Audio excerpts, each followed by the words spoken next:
Os destaques da semana entre os julgamentos do plenário do Supremo Tribunal Federal, você já sabe. Você confere aqui na TV Justiça. É o Plenárias que está começando agora.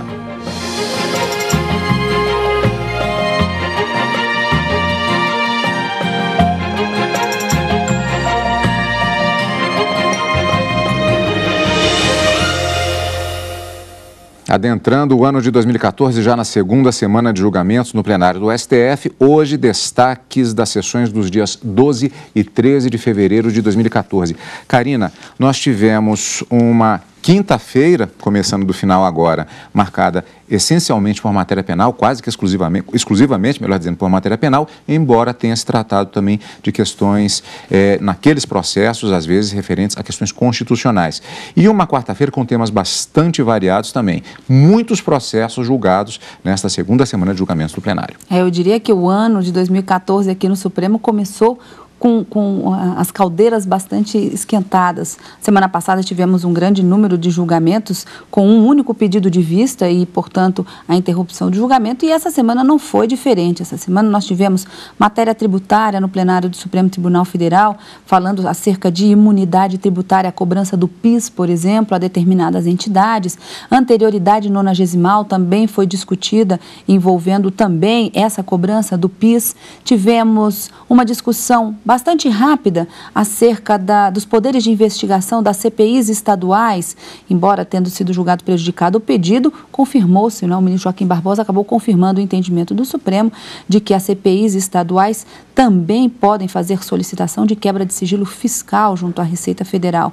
E outros temas também bastante importantes que nós temos, como, por exemplo, recurso na ação penal 470, também foi tema da quinta-feira na sessão plenária do Supremo. E vamos ver tudo isso, portanto, no nosso programa de hoje. Para se ter uma ideia da variedade de temas abordados, na sessão plenária desta quarta-feira, os ministros confirmaram a legislação que prevê que policiais civis estão proibidos, sim, como está previsto no Estatuto da Advocacia, de exercer a advocacia. Esta e outras decisões foram acompanhadas pela repórter Carla Lucena. O julgamento de uma ação direta de inconstitucionalidade deu início aos trabalhos. A ADI era contra a proibição da advocacia para policiais civis. O Estatuto da Ordem dos Advogados do Brasil diz que o exercício da advocacia é incompatível para pessoas que exercem atividade policial de qualquer natureza. É uma questão tão simples. Eu estou julgando improcedente a ação. A Cobrapol, ela está aqui pugnando pela inconstitucionalidade por ofensa. O seguinte dispositivo, o inciso 5 do 28 do Estatuto. O 28 diz, no caput, que a advocacia é incompatível. No inciso 5, a ocupantes de cargos ou funções vinculadas direta ou indiretamente à atividade policial de qualquer natureza. A autora, ela diz que isso ofende o artigo 5º, porque os policiais não atuam em processo civil, não intimam em processo civil, em processo trabalhista. Questões relativas à fazenda pública, também não há interferência da polícia, então que a polícia poderia ter a sua atividade.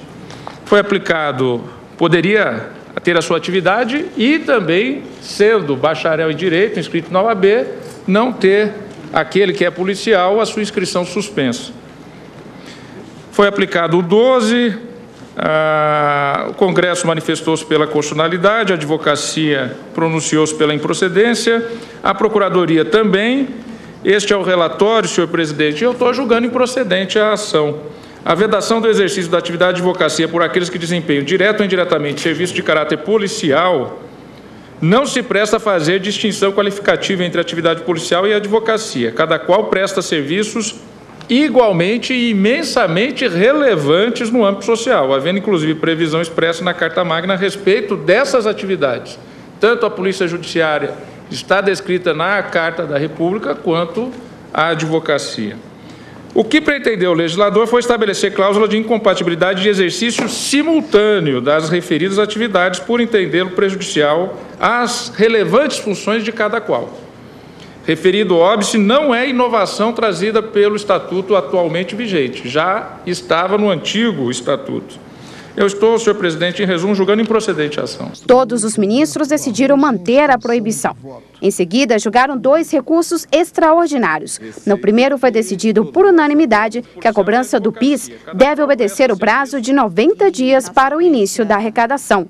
O segundo recurso tratava sobre a cobrança dos selos de controle quantitativo do Imposto sobre Produtos Industrializados, o IPI. Segundo o questionamento da indústria Misiato de Bebidas Limitada, o pagamento do selo ofende o princípio da legalidade tributária previsto na Constituição. A empresa pedia a declaração de inconstitucionalidade de um artigo do Decreto-Lei 1437 de 1975.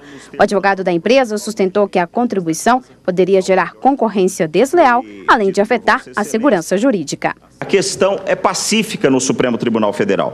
Eu fiz chegar às Vossas Excelências, por intermédio de memorial, um resumo onde eu indico a relação de precedentes do Supremo Tribunal Federal e também indico a relação de outros contribuintes que foram beneficiados por meio dessa interpretação do Supremo Tribunal Federal. Já o procurador da Fazenda Nacional defendeu que o decreto não violou a Constituição. Também sustentou que a obrigação administrativa do selo do IPI é acessória. Não houve violação à estrita legalidade tributária, pelo simples fato que não se cuida de tributo, mas de mero ressarcimento de custos decorrente de obrigações acessórias. O relator, ministro Marco Aurélio, votou pela inconstitucionalidade do dispositivo. Segundo ele, o Supremo tem múltiplos precedentes que comprovam a incompatibilidade da norma. Sem prejuízo de outras garantias asseguradas ao contribuinte, é vedado à União, aos estados, ao Distrito Federal e aos municípios exigir ou aumentar tributos sem lei que o estabeleça. Vê-se, então, a incompatibilidade entre a norma e o disposto nos artigos 150, inciso 1 da Carta Federal e 25, inciso 1 do ato das disposições constitucionais transitórias. Nesse sentido, são múltiplos os precedentes do Supremo. E cito, presidente, 3 precedentes de integrantes que ainda compõem o plenário. O primeiro, recurso extraordinário 400.719, relatora ministra Carmen Lúcia. Outro, agravo regimental no recurso extraordinário 440.833, relator ministro Ricardo Lewandowski. E, por último, recurso extraordinário 385.108, relator ministro Dias Toffoli. Ante o quadro, dou provimento ao recurso para restabelecer o entendimento revelado na sentença pelo juízo, na qual julgado integralmente procedente o pedido, declarando ainda a inconstitucionalidade do artigo 3º do Decreto-Lei 1437 de 1975, é como voto. O ministro Luiz Roberto Barroso abriu divergência. Ele entendeu que a obrigação é acessória e votou pelo desprovimento do recurso. O pagamento pelo custo dos selos é uma decorrência natural de o contribuinte suportar esse ônus e não de reparti-lo por toda a sociedade.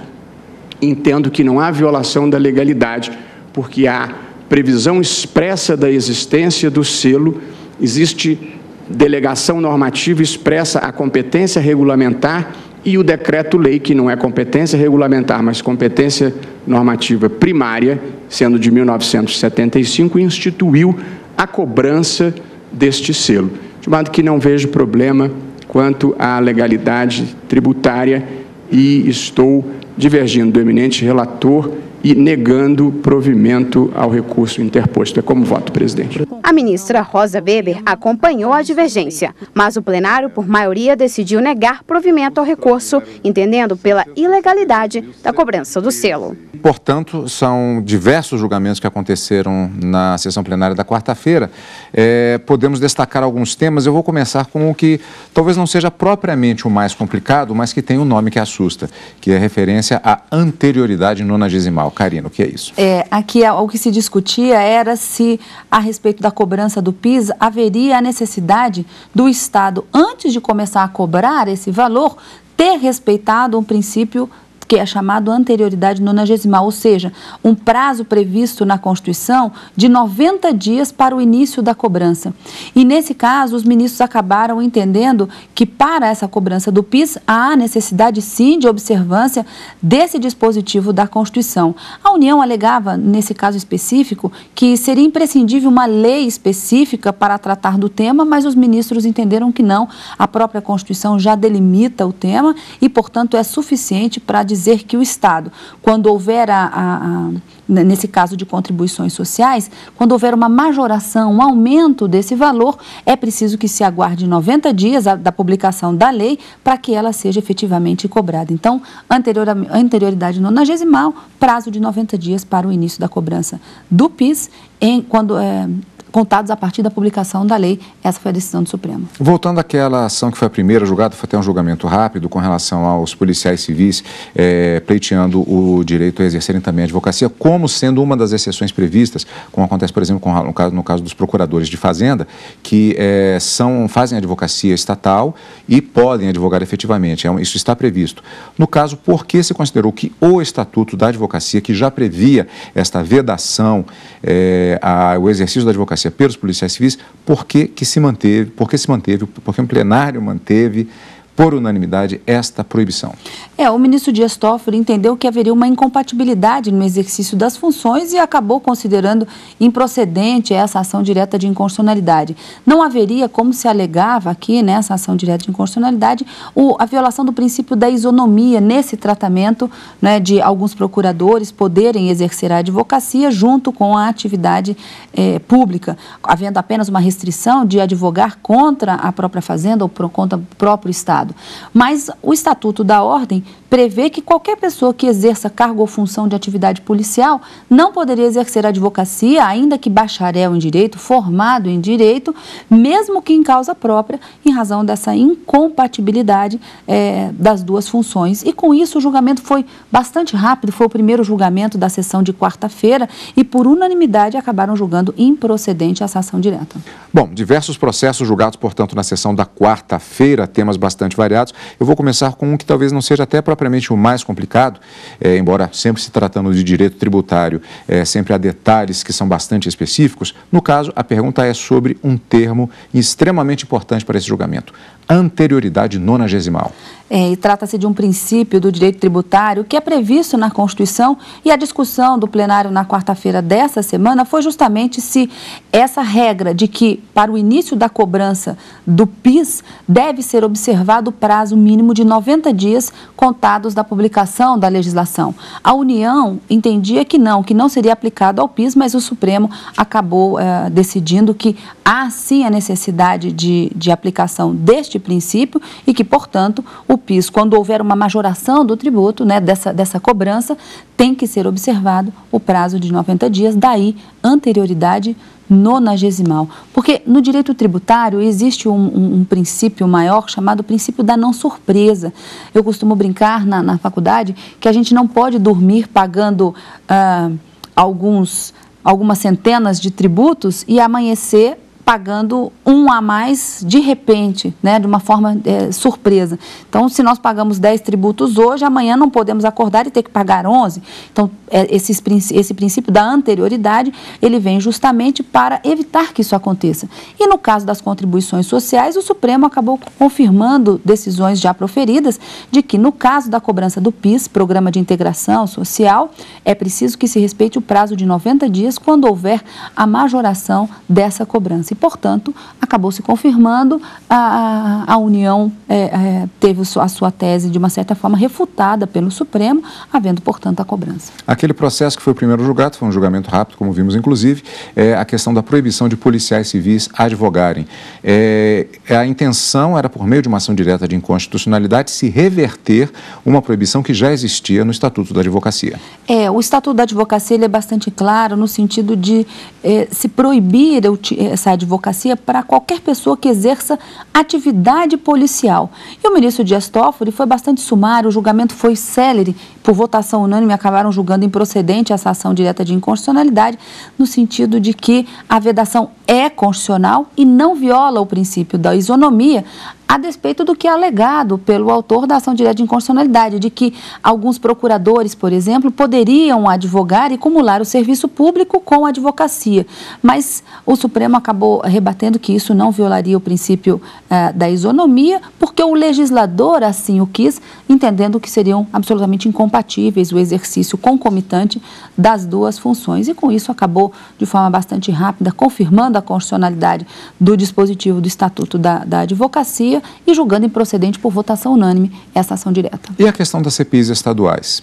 Ela também foi objeto, tratava-se de uma ação civil originária, em que a Assembleia Legislativa do Rio de Janeiro questionava aqui no Supremo se uma negativa de solicitação que tinha sido feita à Receita Federal de quebra de sigilo fiscal de alguns investigados numa CPI que acontecia lá na Assembleia. Os ministros acabaram julgando prejudicado o pedido porque essa CPI já acabou, já foi extinta. Então, não haveria mais o objeto para o qual se pretendia essa quebra de sigilo fiscal. Mas, logo no finalzinho, o ministro Joaquim Barbosa, ao proferir o seu voto, ele acabou confirmando a jurisprudência do Supremo.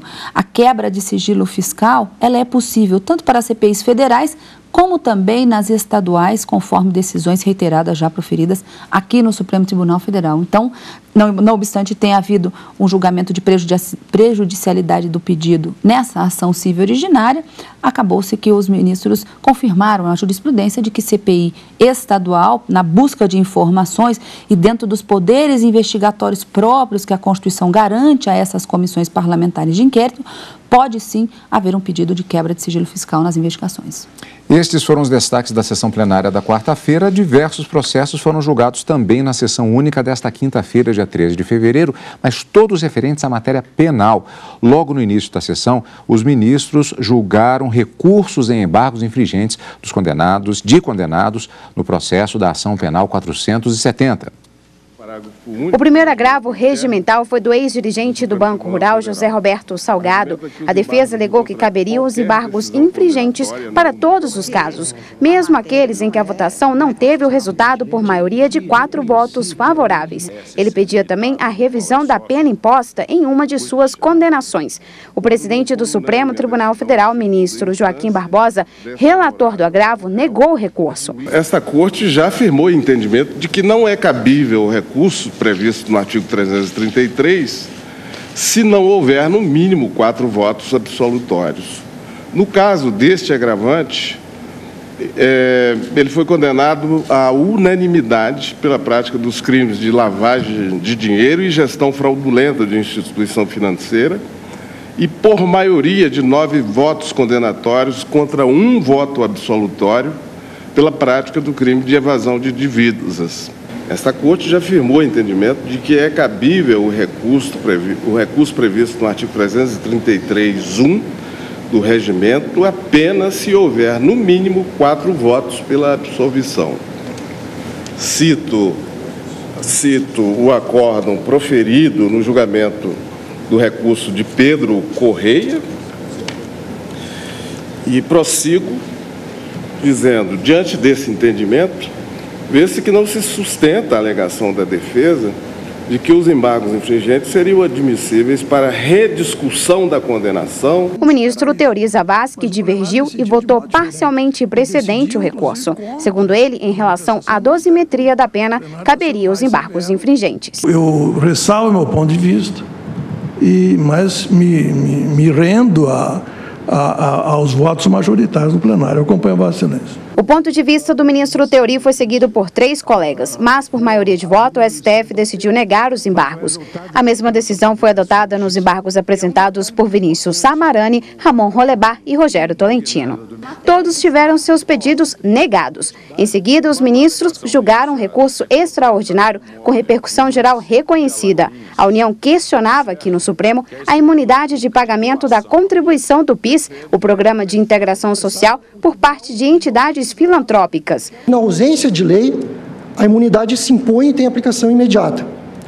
O ministro Joaquim Barbosa, no RS 593-522, rejeitou esse argumento. O que nos cabe aqui é ver que, primeiro, a imunidade ela é um direito e garantia fundamental, tendo em vista a previsão contida no parágrafo 2º, artigo 5º. O relator, ministro Luiz Fux, negou o recurso. Ele argumentou que estão preenchidos os requisitos de imunidade previstos na Constituição Federal e em lei, considerando que as entidades não terão que pagar a contribuição referente ao PIS. O PIS efetivamente faz parte da contribuição social, é tributo e está, digamos assim, abrangido por essa imunidade. Por outro lado, essa necessidade de edição de lei complementar também já foi de há muito conjurada aqui pelo Tribunal. Eu trago à colação a de 2028, da relatoria do ministro Moreira Alves, já naquela oportunidade, em 2000, época em que o Supremo Tribunal Federal instado a manifestar sua abrangência da necessidade de lei complementar, deixou assente que o artigo 195, parágrafo 7 da Carta, com relação a essa matéria específica, as exigências de atendimento pelas entidades beneficentes de assistência social para gozarem da imunidade, estavam satisfeitas com a simples edição da lei ordinária. Nessa DIN, restou, então, explicitada a declaração de inconstitucionalidade de preceitos que não aplicavam a Lei 8.212.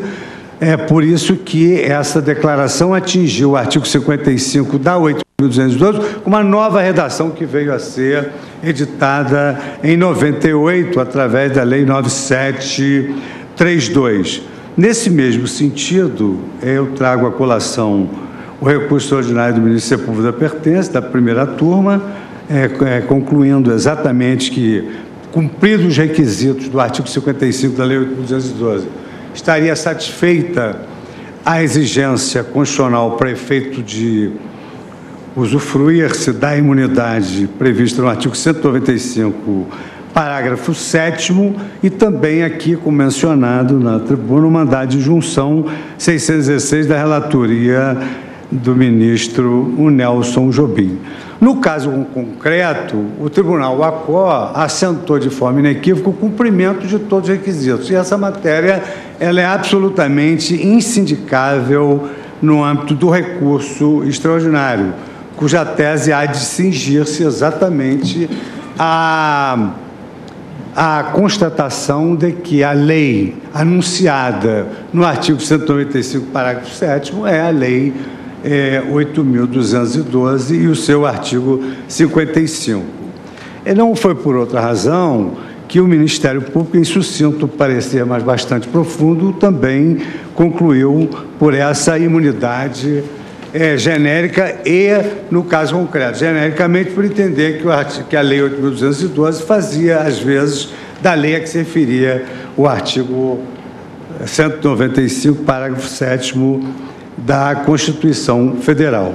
Uma suposta prática de falsificação ideológica em pedido de transferência de domicílio em requerimento de alistamento eleitoral foi o motivo de um inquérito analisado na sessão. Segundo o processo, o deputado federal João Luiz Correia Argolo dos Santos, do Partido Solidariedade, o SDD, da Bahia, em 2003 pediu transferência para uma cidade do interior do estado. Para o ministro Luiz Roberto Barroso, relator do inquérito, não houve irregularidades e a denúncia não deveria ser aceita. Portanto, presidente, estou propondo a rejeição da denúncia, baseado no fato de que o próprio Tribunal Regional Eleitoral reconheceu que o acusado, que o denunciado era domiciliado no município e, portanto, há uma incongruência em denunciá-lo por suposta violação à fé pública eleitoral, quando o próprio tribunal reconheceu essa circunstância, de modo que eu não estou recebendo a denúncia. Tenho enorme dificuldade de acompanhar o voto do relator, porque o exame do pedido de domicílio eleitoral, de transferência de domicílio eleitoral, é um juízo de natureza administrativa, é um processo administrativo no âmbito do Poder Judiciário Eleitoral. De modo que a decisão tomada lá, no meu entender, por si só, não pode ser fator determinante da tipicidade ou atipicidade da conduta. A verdade é que, pela descrição contida na denúncia, o tipo do artigo 350 do Código Penal do Código Eleitoral está tipificado e existem provas indiciárias, pelo menos, suficientes para um juiz de recebimento da denúncia.